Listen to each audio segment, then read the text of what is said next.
امام کے پیچھے، فلاں امام کے پیچھے 40 نمازیں با جماعت بلا ناغہ پڑھو، اگلی بات اس کے بعد کریں گے۔ اب اس کے دماغ میں عشق کا بھوت سوار تھا، اس نے کہا چلو ٹھیک ہے، لگتا ہے کوئی کام بن جائے گا۔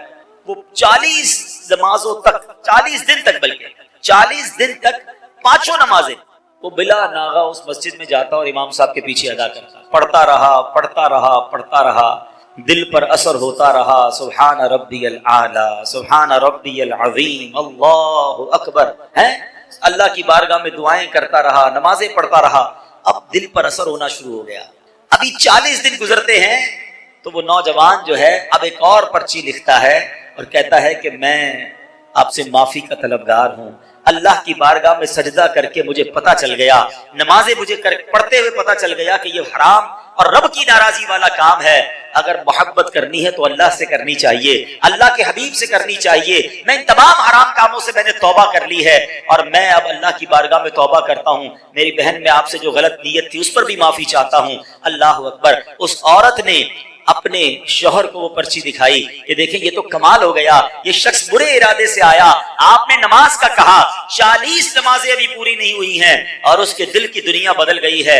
اللہ اکبر۔ اس شخص کی زبان پر اب بے ساختہ یہ جاری ہو گیا، صدق اللہ العظیم فی قولہ، اللہ نے قرآن میں بالکل سچ فرمایا ہے، اور کیا فرمایا ہے؟ ان الصلاۃ تنہی عن الفحشاء والمنکر، کہ بے شک نماز بے حیائی اور بری باتوں سے بچا لیتی ہے، روک لیتی ہے۔ اے میرے پیارے اسلامی بھائیوں، یہ ہے نماز، اور یہ نماز کی فضیلت ہے۔ نماز شیطان پر پتہ ہے کتنی بھاری ہے؟ شیطان جب نماز فرض ہوئی نا تو شیطان رونے لگا، تو اس کے شاگرد جمع ہو گئے اور رونے دھونے کی وجہ پوچھی تو کہتا ہے اللہ کریم نے مسلمانوں پر نماز فرض کر دی ہے۔ شاگردوں نے کہا پھر کیا ہوا؟ شیطان کہتا ہے مسلمان نمازیں پڑھیں گے اور اس کی برکت سے گناہوں سے بچ جائیں گے۔ تو چیلوں نے کہا پھر ہمارے لیے کیا حکم ہے؟ جواب دیا جب کوئی نماز کے لیے کھڑا ہو تو اس کو ایک کہے کہ دائیں دیکھ، ایک کہے بائیں دیکھ، اور اس کو الجھا ڈالو، کنفیوز کر دو، تاکہ اس کا دل جو ہے وہ نماز میں نہ۔ اے میرے پیارے اسلامی بھائیوں، یہاں دو باتیں بڑی اہم ہیں۔ ایک تو نماز شیطان پڑھنے نہیں دیتا، اور پڑھتے ہیں تو نماز میں دھیان نہیں لگنے دیتا، ٹھیک ہے نا؟ اب دو تین چیزیں جو میں انشاءاللہ اس کو کور کرنے کی کوشش کرتا ہوں۔ سب سے پہلے نماز کی اہمیت، ہماری لائف میں نماز کی اہمیت کتنی ہے یہ چیک کرنا ہے۔ مطلب مسلمان کے ذہن میں وہم میں ہونا ہی نہیں چاہیے کہ نماز بھی قضا ہو سکتی، کیسے ہو سکتا ہے؟ پاسبل ہی نہیں ہے۔ لیکن جناب دکان پہ گاہک بہت تھے اس لیے ظہر چلی گئی، شام ذرا رش کافی تھا اس لیے عصر چلی گئی، بس مغرب میں نے اس لیے قضا کر دی کہ عشاء کے ساتھ پڑھ لوں گا، فجر میں یار آنکھ نہیں کھلتی ہے۔ کمال ہے، اتنے عجیب عجیب ایکسکیوز لوگ دے رہے ہوتے ہیں کہ سمجھ نہیں آتا کہ مطلب آپ کی کبھی ٹرین چھوٹی اس لیے کہ صبح ٹرین تھی آنکھ نہیں کھلی، کبھی فلائٹ چھوٹی، کبھی کوئی آپ کا گاہک کہے یا کوئی اہم پارٹی کہے یا آپ کا باس کہے کہ صبح 8 بجے فلاں جگہ پہنچنا ہے، ضروری ہے پہنچنا، آپ 7:30 بجے پہنچ جاتے ہیں، الارم رکھتے ہیں۔ باقی تمام چیزوں کی اہمیت ہے، ہمارے نزدیک نماز کی اہمیت نہیں ہے۔ جس کے نزدیک نماز کی اہمیت ہے نا، آپ پوچھیں نمازیوں سے۔ کمال بتاؤں آپ کو، جو 5 وقت کا پکا نمازی ہے نا وہ بے چین رہتا ہے اگر اس کی کبھی جماعت چلی جائے، اس کو اندر ہی اندر سے الارم بجتا ہے، یار میری عشاء باقی ہے، میری مغرب باقی ہے، اس کو چین نہیں آئے گا، اس کی باڈی ریکال کرتی ہے کیونکہ اس نے اپنے ذہن میں یہ بٹھا لیا ہے، یہ سافٹ ویئر اپڈیٹ ہو چکا ہے کہ کچھ بھی ہو جائے میری نماز قضا نہیں ہو سکتی۔ مبارک ہو انہیں کہ جن کی نماز قضا نہیں ہوتی۔ کیسے نماز قضا ہو جائے بھائی؟ کبھی ہماری ناشتہ قضا ہوا، کبھی دوپہر کا کھانا قضا ہوتا ہے کہ نہیں یار آج فجر یار جلدی میں تھا ناشتہ ہی کھانا بھول گیا، اب دوپہر کا کھانا ہی نہیں کھایا۔ باڈی ریکال کرتی ہے، ہمیں باڈی بتاتی ہے کہ یار دوپہر کا کھانا نہیں کھایا، بھوک لگ رہی ہے۔ اپنی زندگی میں نماز کو ایسا شامل کر لو کہ تمہیں کوئی یاد نہ دلائے، تمہارا دل تمہارا دماغ خود اندر سے کہے کہ نماز کا وقت ہو گیا، چلو نماز کی۔ ہاں، اور ایسا ہو جاتا ہے ماشاءاللہ۔ آپ دیکھیں جو 5 وقت کے برسوں سے نمازی ہے نا ان کی نماز قضا نہیں ہوتی، بالکل ٹائم پہ وہ نماز پڑھتے ہیں، کیونکہ انہوں نے اپنی زندگی کا اسے ایک حصہ بنایا۔ کچھ لوگ حصہ نہیں بناتے، موڈ آتا ہے جیسے ابھی بیان ہوا کل سے نماز پڑھوں گا، 3 دن بعد پھر نماز ختم۔ وہ جوش آتا ہے، جوش اپنی جگہ پر، آپ کو روٹین بنانی ہوگی، آپ کو پہلے اپنے آپ کو یہ سمجھانا ہوگا، اور نماز کتنا ضروری ہے آپ کو بتائیں۔ احادیث پہ فرمایا گیا الصلاۃ عماد الدین، نماز دین کا ستون ہے۔ اب اس مسجد میں یہ ستون نظر آ رہے ہیں آپ کو، پلر، اللہ نہ کرے کوئی پلر کاٹ دے کیا ہوگا؟ عمارت گر جائے گی نا۔ تو ہمارے اور آپ کے دین کا پلر ہی نماز ہے، پلر ہی نہیں ہے تو عمارت کیسے کھڑی ہوئی؟ سمجھیے اس بات کو. اور نمازی کے انعام اللہ اکبر. لوگ کہتے ہیں کوئی وظیفہ بتا دیں روزی میں برکت کا, بیماری دور ہو جائے, اللہ راضی ہو جائے. ارے بھائی سب سے بڑا وظیفہ ہی 5 وقت کی نماز ہے. وہ پڑھتے نہیں, باقی وظیفے پوچھ رہے ہو ہیں. یقین کریں احادیث میں مضمون ملتا ہے نماز سے روزی میں برکت ہوتی ہے, نماز بیماریوں کو دور کر دیتی ہے, نماز اندھیری قبر کا چراغ ہے, نماز آپ کی طبیعت کو حشاش بشاش. پوچھے نا نماز, اچھا ماشاءاللہ نمازی مجھے دیکھ رہے ہیں سن رہے ہیں, آپ جب بھی وضو کرتے ہیں بتائیں کتنا ٹینشن ریلیز ہو جاتا ہے, بندہ نیا ہو جاتا ہے. کاروبار کام کاج سے اٹھ کر تھکا ہوا ہے, وضو کرے نماز پڑھے, اس کے بعد لگتا ہے نئی انرجی آ گئی, اتنا فریش کر دیتی ہے نماز. نماز پڑھے تو نا. نمبر 1, کسی صورت نماز قضا نہیں ہونی چاہیے. مسجدوں میں آیا کرو. ہاں اچھا پھر کچھ لوگ پتہ کیا کہتے ہیں, یار میں مسجد میں نہیں جا سکتا, بڑا بیزی ہوتا ہوں. ارے میری اور آپ کی کیا اوقات ہے مسجد میں نہیں آ سکتے. اللہ جسے بلاتا ہے وہی اللہ کے گھر میں آتا ہے. مجھے ایک بات بتاؤ نا, آپ کے گھر میں آپ کی بغیر اجازت کوئی آ سکتا ہے؟ گھنٹی بجائے میں آپ کے گھر میں آنا چاہتا ہوں, آپ کہیں گے کون ہے بھائی, میں تو نہیں جانتا, میں نے بلایا تو نہیں آپ کو. ایسا ہی ہے نا, میرے اور آپ کے گھر میں کوئی بغیر اجازت نہیں آ سکتا, اور اللہ کے گھر میں ایسے ہی منہ اٹھا کر آ جائے گا. جو نہیں آتا نا وہ اللہ سے معافی مانگے. ہمارے ایسا ہوتا ہے کہ دکاندار, دکان کا مالک مسجد میں نہیں آتا, اور اس دکان پر کام کرنے والا 5 ٹائم مسجد میں جاتا ہے. اللہ سے معافی مانگو کہ اللہ میں نے ایسا جرم کیا کر دیا, اس کو 5 ٹائم بلاتا ہے, مجھے 1 ٹائم نہیں بلاتا, یہ میرا قصور ہے, اللہ ناراض ہو گیا ہے. کہیں ایسا تو نہیں کہ رب ناراض ہو گیا. معافی مانگا کرو اور جایا کرو مسجد میں. خوش نصیب ہیں جو روز مسجد میں آتے ہیں. اور ایک اور مزے کی بات بتاؤں, مسجد کس کا گھر ہے ذرا بتائیے. آپ کے گھر مہمان آتا ہے, آپ کی کیا تمنا ہوتی ہے؟ میرا مہمان خوش ہو کر جائے, راضی ہو کر جائے. تو کریم کے گھر میں آؤ گے تو وہ ویسے ہی واپس لوٹا دے گا, وہ تمہیں خوش کر کے لوٹائے گا, جھولیاں بھر کے لوٹائے گا. پھر ایک اور پرابلم, مسجد میں جاتے بھی ہیں تو مسجد کا ادب ہی نہیں ہے. جیسا منہ آیا ہے, جیسے کپڑے پسینے والے میل والے ویسے ہی لے کے چلے گئے مسجد میں. یہ نہ کریں. کسی سیٹ کے گھر پہ جاتے ہو ایسے کپڑے پہن کر, کسی دعوت میں جاتے ہیں وہ تیار ہو کر پرفیوم لگا کر اچھے کپڑے استری کر کے, اللہ کے گھر میں جیسے ہی منہ اٹھایا گیا, نہ کرو. مسجد کا اکرام کرو, منہ بھی صاف ہو, لباس بھی صاف ہو, اہتمام کرے. آپ کہیں کیا کریں جناب, جاب کرتے ہیں کپڑے میلے ہو جاتے ہیں, ایک سوٹ رکھ لیں الگ سے, نماز کے وقت پہنے اسے. بزرگوں نے نماز کے لیے الگ لباس رکھے ہوئے تھے, خوشبو لگاتے تھے. اہتمام کرو گے نا, جتنا مسجد کا ادب کرو گے اتنا نوازے جاؤ گے. تیسری بات, مسجد میں آ کر بھاگا نہ کرو, جلدی نہ مچایا کرو. یہ بھی بڑا پرابلم ہے. علماء نے بڑی پیاری مثال دی ہے کہ مومن کی مثال مسجد میں ایسی ہوتی ہے جیسے مچھلی پانی کے اندر ہوتی ہے, کیسے پرسکون ہوتی ہے پانی کے اندر. اور منافق کی مثال جیسے مچھلی پانی کے باہر ہوتی ہے. اب اپنے دل سے پوچھ لو, ہم جب مسجد میں آتے ہیں ہمارے دل کی کیفیت کیا ہوتی ہے؟ یار جلدی ختم ہو جائے بس, کسی طرح لیٹ ہو رہا ہے یار. ابھی تک امام صاحب کبھی 2 منٹ نماز لمبی کرتے تو لوگ نمازی امام صاحب کو پکڑ لیتے ہیں, حضرت آپ نے 2 منٹ زیادہ لے لیے, 1 منٹ دعا لمبی کرا دی. اللہ کے بندے تجھے 2-3 منٹ اللہ کے گھر میں بیٹھ کر پرابلم ہو رہی ہے. اچھا یہی اعتراض کرنے والا باہر پان کی دکان پہ آدھا گھنٹہ کھڑا رہ جائے گا, اس کو وہاں پرابلم نہیں ہے. یہاں پرابلم ہے کہ 3 منٹ زیادہ کیوں, امام صاحب 1 منٹ لیٹ کیوں, اور درود پڑھ لیتا ہے 1 منٹ. بھائی اللہ کے گھر میں بے سکونی کیسی ہے؟ اپنے دل سے پوچھو کہ میں اللہ کے گھر میں جاتا ہوں تو بے چینی کیوں ہوتی ہے. دل کا علاج کرو, سکون سے بیٹھا کرو. دنیا میں کوئی بڑا سیٹ صاحب ہمیں بلائے, بہت بڑا آدمی, اور ہمیں کہے کہ بھائی 5 منٹ کے لیے آپ کا ٹائم ہے, ہم چلے جائیں, اور 10 منٹ بٹھا لے. ہم باہر آ کے کہتے ہیں یار مجھے تو 10 منٹ بٹھایا ہے, مجھے 5 منٹ 15 منٹ ایکسٹرا ٹائم مل گیا. تو دنیا والا 10 منٹ زیادہ بٹھائے تم خوش ہوتے ہو, اللہ کے گھر میں 5 منٹ زیادہ بیٹھنے کے لیے تیار نہیں ہوتے ہو. یہ نہ کیا کرو, بیٹھا کرو. میں آپ کو اور مشورہ دیتا ہوں, ہم سارے ہی پریشان ہیں جتنے بیٹھے ہیں, سب کے ساتھ کوئی نہ کوئی کہانی ہے. کوئی بیمار ہوگا, کوئی قرضے میں ہوگا, کسی کے روزگار کے مسئلے, کوئی اولاد کی پرابلم میں, ساری دنیا میں پرابلمز ہی ہے نا. مسجد میں آیا کرو, نماز ختم بھی ہو جائے کرے نا, دعا بھی ہو جائے, پھر بھی بیٹھا کرو, 2-4 منٹ اکیلے میں بیٹھ جائے بس, پھر اللہ سے باتیں کیا کرو. ہاں مزے کی بات بتاؤں, دنیا کائنات میں بڑے لوگوں سے بات آسان نہیں ہے. کسی سے فون کرو تو نمبر ہی نہیں ملتا بڑے آدمی کا, اٹھاتا ہی نہیں کوئی فون ہمارا, بیچ میں سیکرٹری ہوتا ہے, صاحب بیزی ہیں, اچھا بات کرنی ہے 3 دن بعد, اتنے بجے کال کرنا, 5 منٹ کی کال, بڑے آدمی سے بات کرنا اتنا مشکل. آؤ میں بتاتا ہوں, جس نے کائنات بنائی ہے نا, اس سے بات کرنے کا کوئی پرابلم نہیں ہے. جتنی بات کرنی ہے بات کرو. ہاں اللہ دل کی بات بھی سنتا ہے, تمہاری زبان میں بات کرو نا, کوئی ٹرانسلیٹر ضروری نہیں ہے. بات پتہ ہے کیسے ہوگی, ٹیلی فون ڈائل کیسے ہوتا ہے. مولا علی فرماتے ہیں کہ جب میرا جی چاہتا ہے رب مجھ سے بات کرے, میں قرآن پڑھنے لگ جاتا ہوں, اور جب جی چاہتا ہے میں رب سے بات کروں تو میں دعا کرنے لگ جاتا ہوں. یہ جو دعا ہے نا, ہاتھ اٹھانا, یہ ڈائریکٹ ڈائلنگ ہے. بس اب آپ بولتے جائیں, آپ نے ہاتھ اٹھائے, بلکہ ہاتھ بھی اٹھانا دعا کے لیے ضروری نہیں, ادب ہے, نہ بھی اٹھائیں, اب سر جھکا کے بیٹھے اللہ سے باتیں کرو.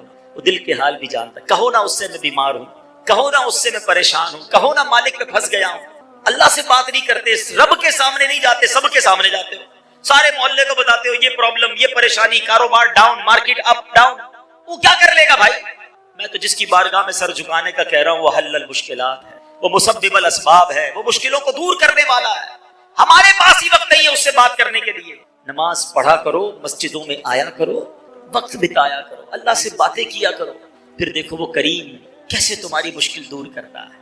مجھے ایک بات بتائے نا، جب بھی میں اور آپ اپنی ماں کے پاس گئے کسی تکلیف کی وجہ سے، ماں نے کیا کیا تھا؟ سینے لگایا تھا نا، دعائیں دی تھی نا، جھٹکا تو نہیں تھا۔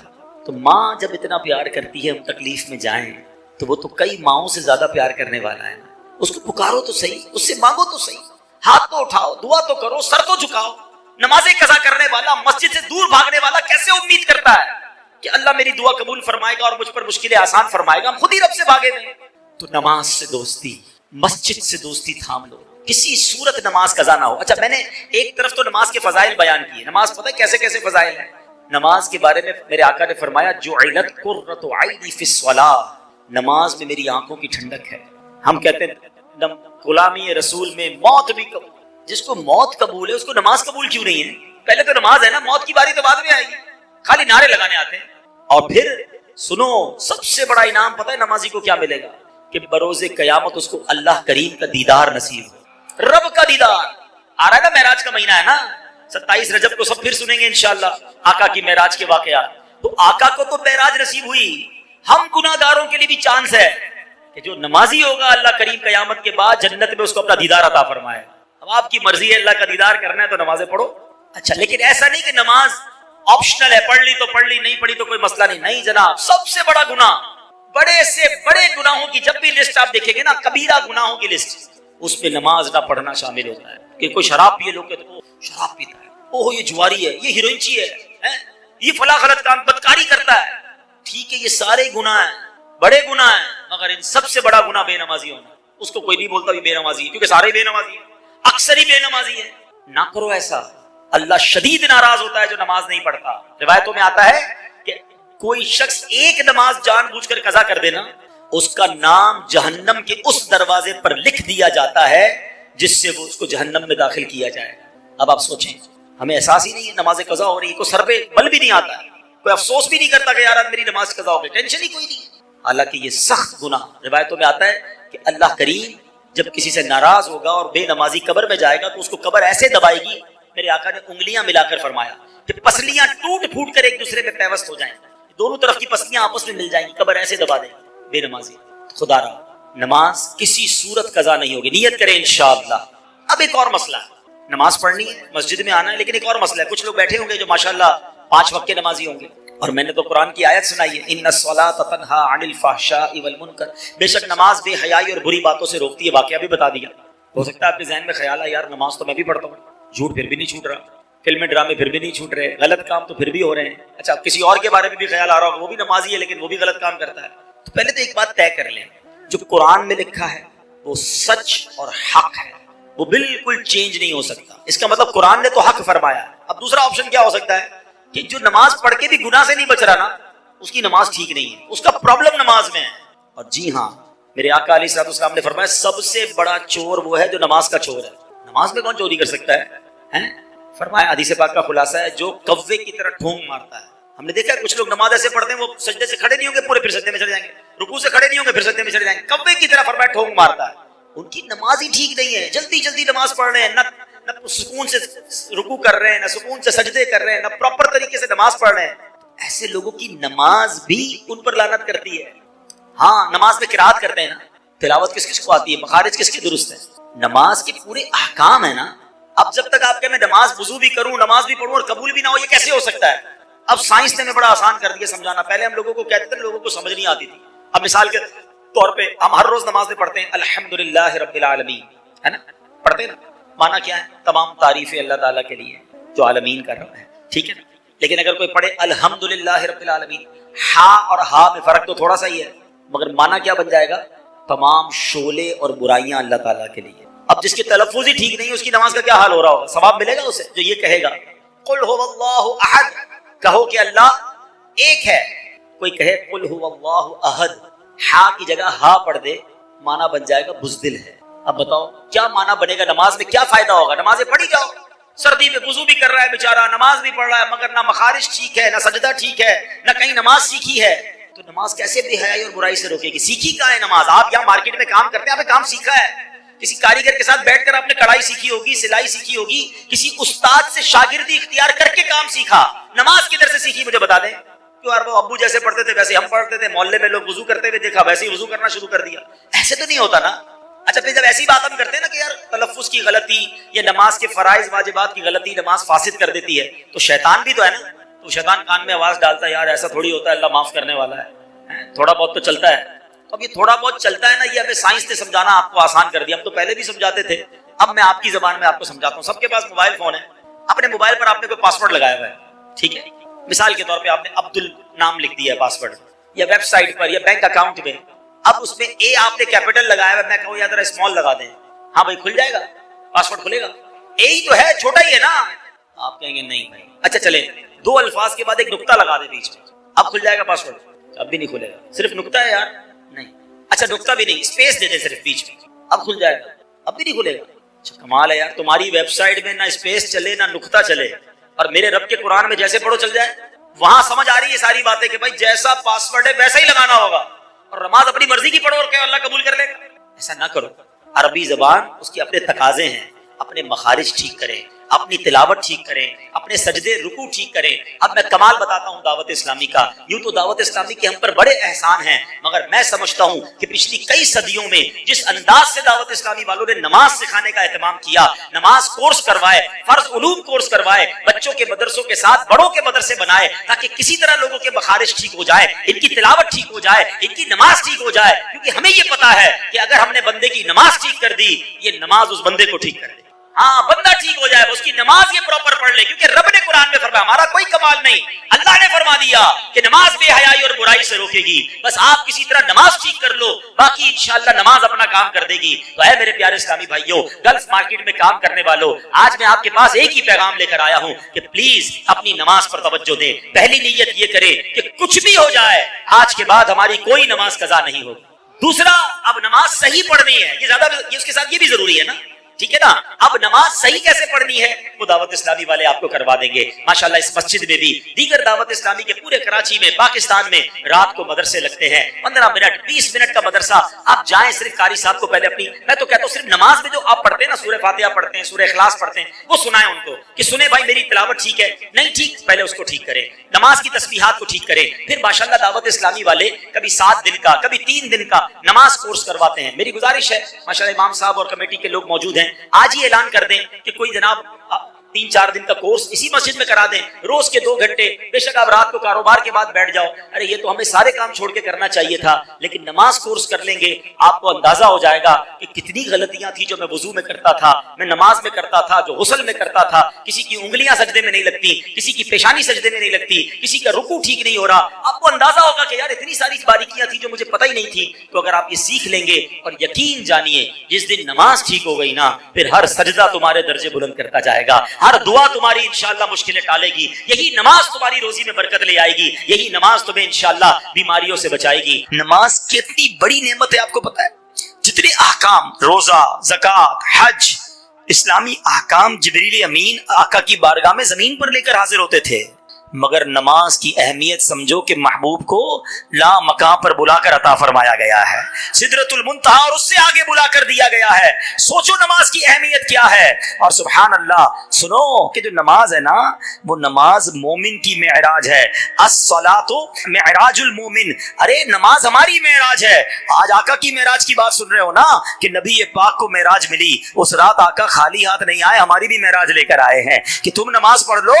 اور سنو اے نمازیوں, بندے تو ہم بھی ہیں نا, تمنا تو ہماری بھی ہے نا کہ پیارے آقا نے تو خالق کا دیدار کیا ہے, ہم بھی تو دیکھتے مالک کیسا ہے, خالق کیسا ہے. جس رب نے دنیا اتنی خوبصورت بنائی, اس رب کی خوبصورتی کا عالم کیا ہوگا. مگر ہم تو بندے ہیں, ساڑی تو کوئی پہنچ ہی نہیں ہے. سنو میرے آقا نے مہربانی پتہ کیا کی, خود تو دیدار کر آئے, ساڑھے دیدار کا بھی انتظام کر دیا ہے, ہمارے دیدار کا بھی انتظام کر دیا. کیسے؟ روایتوں میں آتا ہے جو نمازی ہوتا ہے نا, نماز پڑھنے والا, رب راضی ہو گیا تو قیامت کے دن اللہ اسے اپنا دیدار عطا فرمائے گا. نماز پکڑ لو, یہ کمال کی کنجی ہے. ہاں, یہ نماز چابی ہے سکسیس کی. اور نماز کے فضائل اللہ اکبر. نماز بیماریوں کو دور کرتی ہے، نماز اندھیری قبر کا چراغ ہے، نماز مومن کی معراج ہے، نماز دین کا ستون ہے. اور سنو میرے آقا فرماتے جعلت قرۃ عینی فی الصلاۃ، نماز میں میری آنکھوں کی ٹھنڈک ہے. امتی ہوں، آقا سے محبت بھی کرتا ہوں، تو جس میں آقا کی آنکھوں کی ٹھنڈک ہے اس کو پکڑ لوں نا میں، پھر کیسے نماز قضا ہوگی؟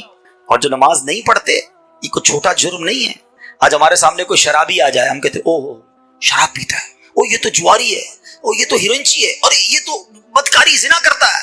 یقیناً یہ بڑے گناہ ہے، یہ چوری کرتا ہے، بڑے گناہ ہے. مگر نماز نہ پڑھنا ان سب سے بڑا گناہ ہے، یہ ان سب سے بڑا کبیرہ گناہ ہے. لیکن کسی کو ٹینشن ہی نہیں. آج ہمارے گھر بچی کا رشتہ کرنا ہو تو کیا ڈھونڈتے ہیں؟ شرابی تو نہیں، جواری تو نہیں ہے، کوئی غلط کام چوری چکاری تو نہیں کرتا. اور بھائی یہ پوچھو نماز پڑھتا ہے کہ نہیں پڑھتا؟ نماز ہی نہیں پڑھتا کوئی بات نہیں، معاذ اللہ. حالانکہ نماز فرق ہے مومن اور کافر کے درمیان. جو بے نمازی ہوتا ہے نبی پاک نے اپنے ہاتھوں کو ملا کر بتایا کہ اللہ ناراض ہو گیا نا تو اس کو قبر ایسے دبائے گی جیسے کہ پسلیاں ٹوٹ پھوٹ کر ایک دوسرے میں پیوست ہو جائیں گی. اس کی قبر میں گنجا سانپ مسلط کر دیا جائے گا جو قیامت تک اسے مارتا رہے گا. کیسے نماز قضا ہو جاتی ہے بھائی؟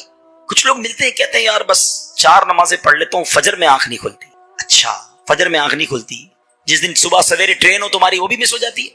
کبھی یہ کہا یار ٹرین چلی گئی آنکھ نہیں کھلی؟ کسی کی فلائٹ ہو اس کی آنکھ نہیں کھلتی؟ نہیں، وہ تو جناب رات کو ایئرپورٹ پہنچ جاتا ہے. کبھی نوکری جہاں کرتے سیٹ نے کہا صبح 7 بجے آنا ضروری، میٹنگ ہے بہت ضروری ہے، 6:30 بجے اٹھ جاتا ہے بندہ، بھائی صاحب ناراض ہو گیا تو نوکری سے نکال دے گا. ساری چیزیں ٹائم پہ ہو جاتی ہے، نماز میں تمہاری آنکھ نہیں کھلتی. اس کا مطلب یہ کہ نماز کی وہ اہمیت نہیں ہے تمہارے نزدیک. ورنہ کیسے مومن کی ڈکشنری میں نماز قضا کیسے ہو سکتی ہے؟ اگر آپ کھڑے ہو کے نماز نہیں پڑھ سکتے، آپ کو بیٹھ کے پڑھنی ہے، نماز پڑھنی ہے. لیکن لوگ نمازیں قضا کرتے اور ان کے ماتھے پہ بل بھی نہیں آتا. ابھی تھوڑے دنوں پہلے کی تو بات ہے، ترکیہ میں زلزلہ آیا نا، دیکھا نا آپ نے؟ 40 سیکنڈ میں کیا ہوا؟ جو گھر والے تھے وہ بے گھر ہو گئے. 40 سیکنڈ پہلے جو صحت مند تھے وہ معذور ہو گئے.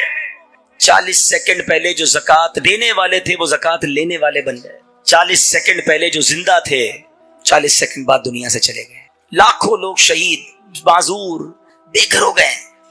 مگر ہم پھر بھی، میں یہی سوچتا ہوں کہ یار ایسا زلزلہ جس سے ہم سب نے مناظر دیکھے ہیں، مگر کیا ہماری مسجد میں نمازی بڑھ گئے؟ کیا ہم نے توبہ کر لی کہ یار میں بھی کسی دن سوؤں گا اٹھوں گا ہی نہیں؟ آپ کو پتہ ہے زلزلہ کتنے بجے آیا ہے؟ صبح 4:15 بجے آیا ہے. 99% لوگ اپنے گھروں میں تھے، بستر پر تھے، اور سوتے سوتے ہی چلے گئے. بچپن میں ایک جملہ سنتے تھے نا، ایک شعر سنتے تھے، سونے والے رب کو سجدہ کر کے سو. کیا خبر اٹھے نہ اٹھے صبح کو، کیا خبر تیری صبح ہو نہیں اور صبح ہو تجھ ہو زیر زمین. یہ تو ایسا ہی ہوا نا، سوتے ہی چلے گئے. جو فلمیں دیکھ کر سوتا ہے معاذ اللہ، شراب پی کے سوتا ہے، بدکاری کر کے سوتا ہے، دوستوں کے محفل میں بیٹھ کر غیبتیں کر کر کے سوتا ہے. رات بھر کیا کرتے ہیں ہم لوگ؟